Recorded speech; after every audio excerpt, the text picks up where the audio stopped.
Hey guys, this is your friendly neighborhood commissioner back at you in the Worldwide Studios for week number 6, starting lineup. Let's just get right into it. Playoff picture.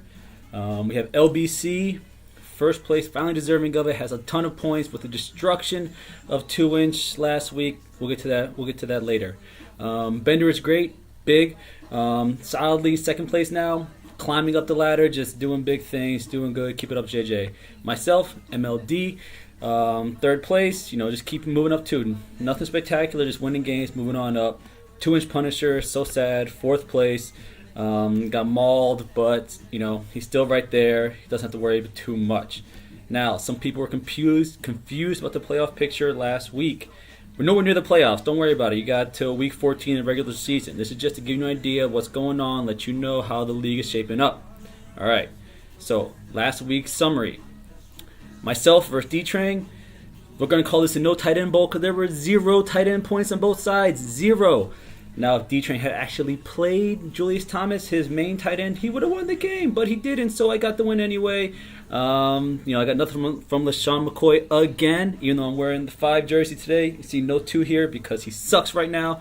Trade offers, please. All right, BIG versus Mango. Mango got destroyed. I mean, that was just mean.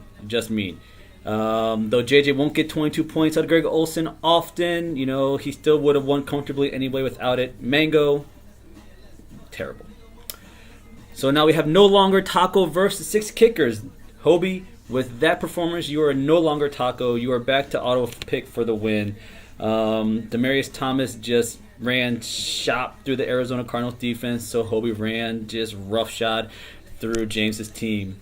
If only James had 6 kickers actually playing, he probably would have done better. All right, now on to the main game of last week. LBC versus 2-inch Punisher was a letdown. It was just destruction, the biggest marginal win of the week. LBC had the most points out of anyone so far this season in our league, beating my previous best of 147 last week, set up to new high 155. And just to top it all off, he got 19 points from his kicker. 19 points. If only James had 6 of those kickers, he would have won. But he sucked. So too bad for James. It's too bad for Nick. I mean, he just ran into a buzzsaw. What are you going to do, buddy? Don't worry about it. Just win this coming week. So this week, Nick, I actually don't want you to win because you're playing me. This is the only big game of the week. Only game with playoff implications. And this is 3 versus 4. So hopefully I can pull it out. Nick, I hope you lose. No offense, buddy. Pacing Assistant versus D-Train. Sloppy game. Auto pick for the win versus BIG. Hobie, can you keep it up? Will you no longer be Taco? JJ hopes not. Bring your talents to San Francisco. Hope you can pull it off to win, so my loss or win doesn't really matter. Now, the final game of the week, 1 versus 8 LBC versus 6 kickers. James's, can you stop the buzzsaw that is Paul, or will he continue his steamrolling of the league? We don't know. Hopefully we'll find out. Have a good week, guys. Oh yeah, one last thing. Game tonight is Indy versus Houston. Don't forget to set your lineup if you have them in there. And see you next week, guys.